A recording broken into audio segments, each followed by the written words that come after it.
你師奶人，我介紹我班好中意喐嘅朋友你識啊？好啊，我都想跟佢哋做唔同強度嘅運動啊。Let's go！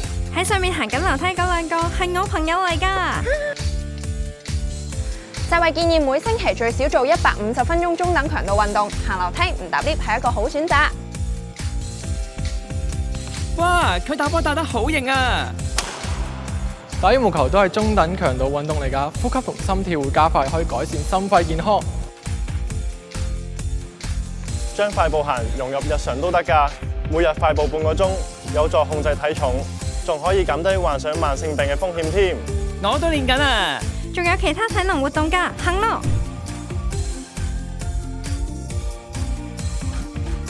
哇，佢游得好快啊！游水、跑步同好多球類運動係劇烈強度運動，呼吸同心跳都會顯著加快。世衛就建議每星期至少做75分鐘劇烈運動。